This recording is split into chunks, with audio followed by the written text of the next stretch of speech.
Buenos días, muchas gracias.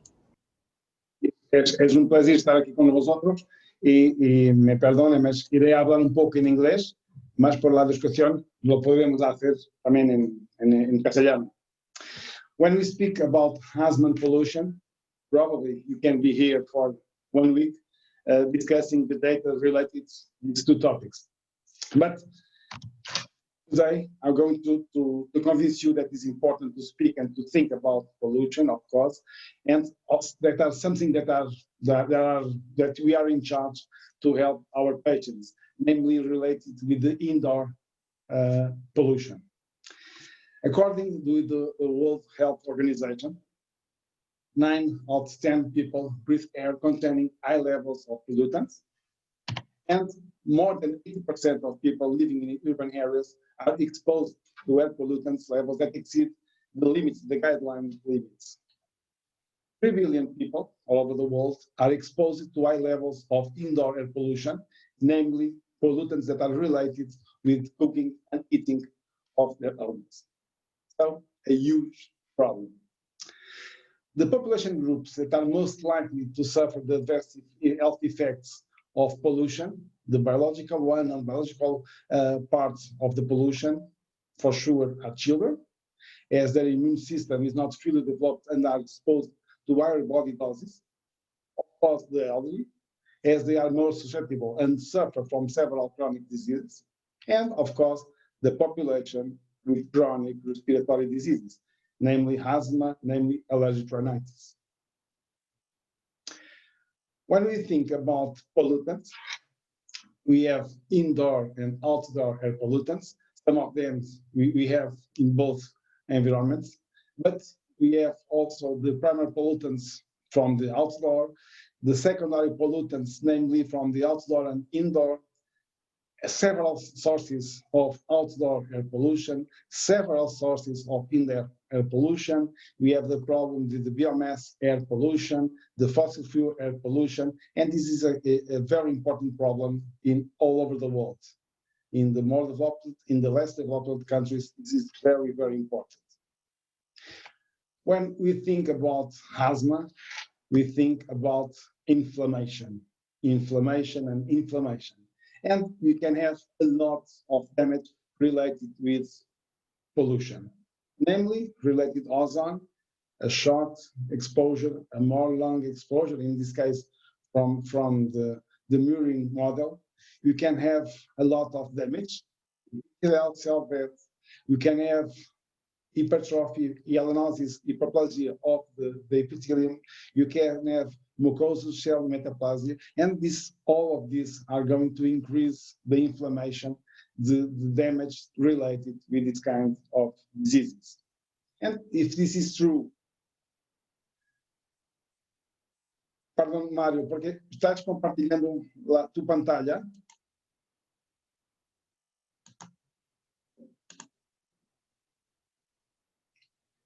Penso que hay problema con alguien que está partilhando la pantalla.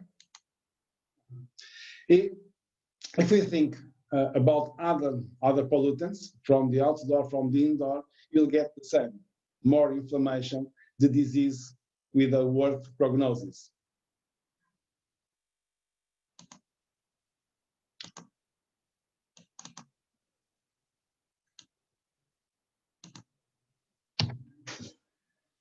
Nowadays, we know also the problems related with the climate change, with urbanization, the problem not only the air pollution, the extreme weather events, the increase in the temperature, and this had a hard influence in terms of the outdoor pollutants and a very strong influence of the indoor pollutants. And the indoor pollution is not, and the outdoor, of course, is not only the non-biological, but also the biological one, pollen, molds, pets, house dust mites, molds, cockroach, everything is increased, the damage is increased, the inflammation for the patient with asthma, for the patient with allergic rhinitis. Climate changes and allergies, closely related also with pollution. From the human activities, we increase the atmospheric CO2, we increase the temperature of the atmosphere. early pollen season, greater pollen season duration, greater pollen allergenicity, the distribution change about the pollens, greater plant development, greater germination, higher amounts of pollens, then increased exposure and allergen sensitization, higher incidence and of course the prevalence of allergic diseases, and greater severity and social impact of allergic diseases. Also, for a long time, we know the relation between pollens and air pollution, namely that it is related with the traffic. And for a long time, we know that people that live close to highways, to strong traffic pollutants, they get more sensitized and get more severe diseases. It was, for the first time, it was proved in Japan, and then in Europe, the United States, all over the world. When we think about asthma and outdoor pollution, a very recent review about this topic showed that a lot of pollutants, from ozone to nitric oxides, carbon oxides, SO2, particulate matter, are closely related with asthma exacerbations, also with asthma symptoms, asthma hospitalizations, and in decrease in terms of lung function. Across all these types of pollutants, of outdoor pollutants. And when we think about the indoor pollution, the situation is quite the same. But here we have the problem with cigarette smoking, also related with symptoms, exacerbations, hospitalizations, asthma medication use and asthma medication resistance, and also the decrease in terms of lung function. The same for the heating sources, from the cooking smoke, and also for molds, a biological pollutant related with severe asthma and severe exacerbations.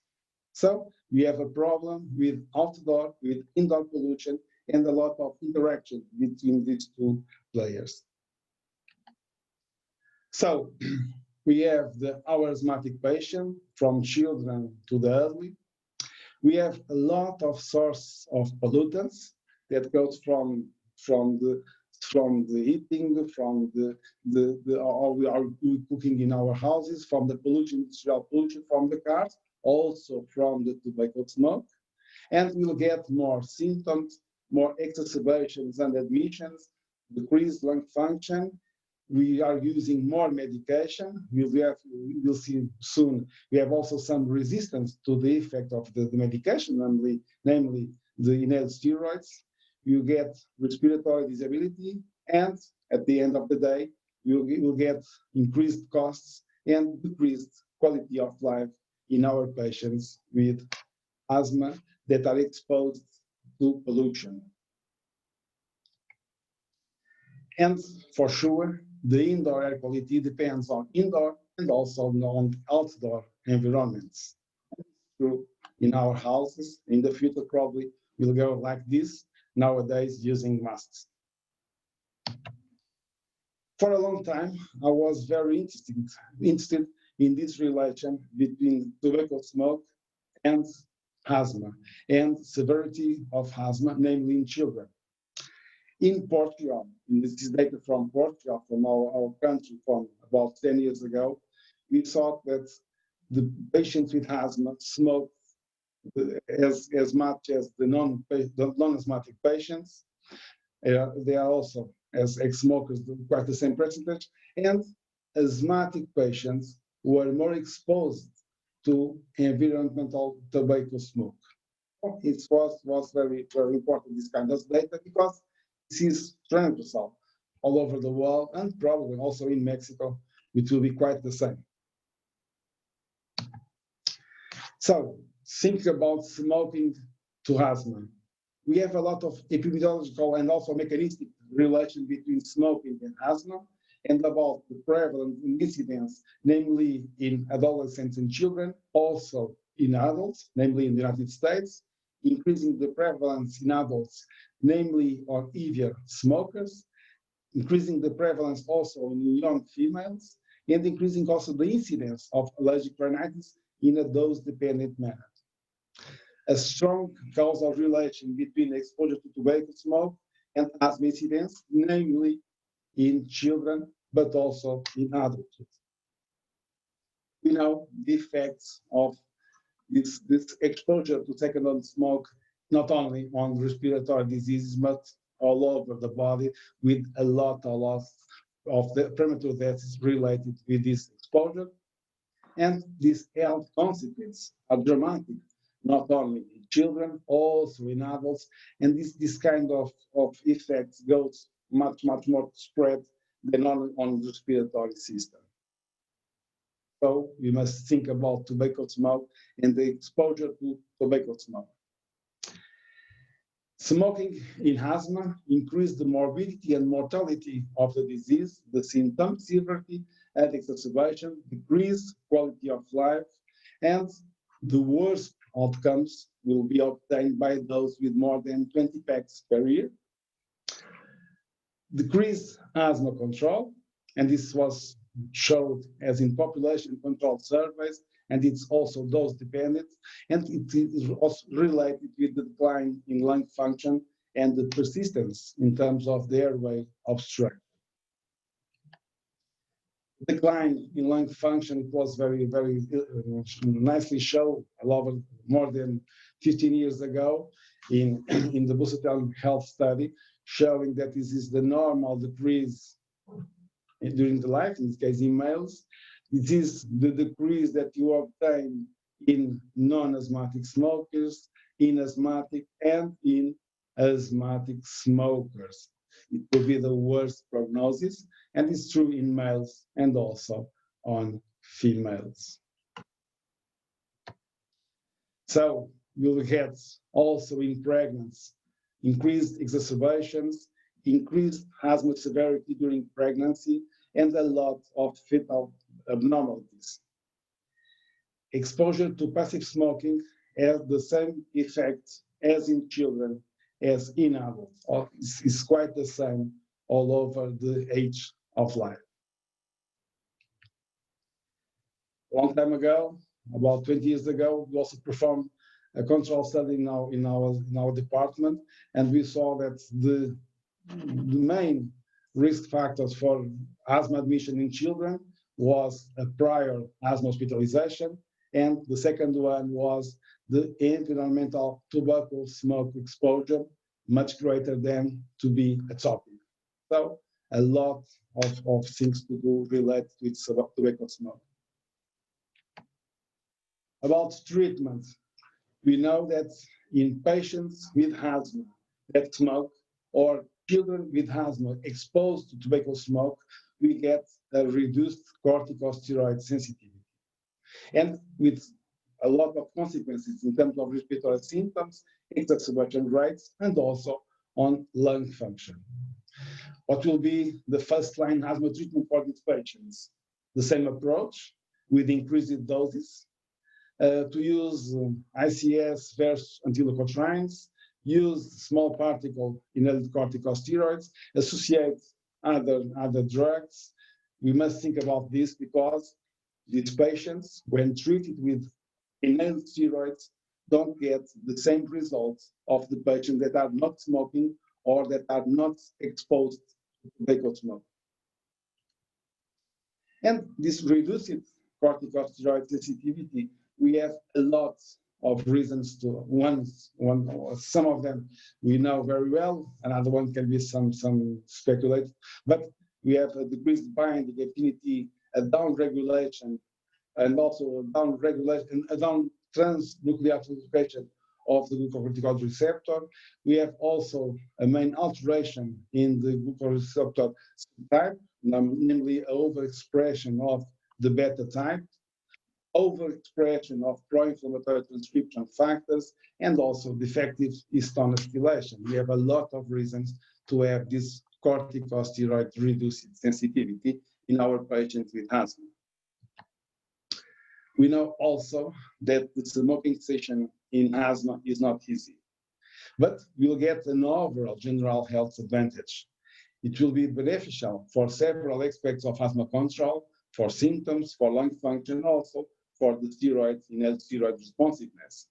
But unfortunately, studies examined previously the role of smoking cessation on asthma outcomes, but generally it was shown an improvement in symptoms and also a significant improvement in terms of lung function. But by the end of the day, smoking significantly influences asthma epidemiology, morbidity, mortality, and also severity, and influence also the control of the disease, the therapeutic response, the therapeutic options, with several mechanisms that could play an important role in the pathogens of asthma. Both active and passive smoking were associated with incident asthma, worse prognosis, including increased future risk, in this case related with low lung function, as in children, as in adults. And many asthmatics, sometimes many physicians, are not aware of the smoking effects, although smoking cessation is so successful, and we must stop that our children, not only the asthmatic ones, but in this case, the asthmatic ones, must not be exposed to tobacco smoke from their parents. I hope to have convinced you that we have a lot of evidence showing that indoor and outdoor air pollution has a negative impact on objective and subjective asthma outcomes in both adults and children. Traffic-related pollution, nitrogen dioxide, second-hand smoking exposure represent a significant risk factor for new onset asthma in children. Reduced exposure to air pollutants can improve asthma outcomes and also the management of adult and pediatric patients with this disease. Several measures could reduce the exposure, but the complete avoidance of the pollutants is almost impossible. So, of course, the asthma management plan and the control medication use are mandatory. Mitigation measures are feasible and already promoted, but their application, namely in low or middle income countries, is more difficult due to limited financial resources. And at each country level, reducing the traffic pollution, related pollution, increasing ventilation of the houses, decreasing the tobacco consumption. Also, these are feasible by educated and motivated populations, by educated and motivated societies. I'm going to stop with this title of this very recent editorial on the BMJ. Why have we been slow to act on air pollution as a public health issue? We must think about this. And last words are about the current pandemic. When we compare the morbidity losses due to air pollution and also the mortality damages related to pollution, we can see that from the first months of 2020 compared with the first months of 2019, we can see that in four countries, four cities, four countries, from China, France, UK, and India, you can see a lot of reduction in terms of the impact. And the more significant reduction was in India. And I think that this is very important to think about. It was a dramatic reduction on air pollution with a lot of gains in terms of morbidity, in terms of mortality, not only on respiratory diseases, but some of the data came also from the outcomes of asthmatic patients. Gracias por vuestra atención. Ha sido un placer ser invitado para esta reunión. Gracias.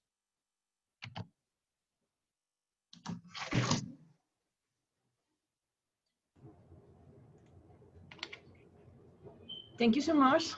Gracias, Mario, por tu excelente presentación. Seguramente vamos a tener muchas preguntas, ya hay algunas dentro de la página de preguntas y respuestas. Entonces, te invitamos para que más tarde te reúnas nuevamente con nosotros.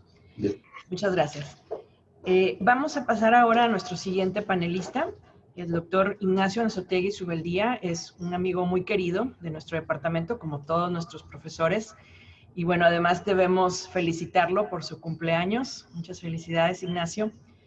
Él tiene realmente una trayectoria académica y profesional muy, muy destacada. Realizó sus estudios de medicina en España, pero también en Italia y en Suiza.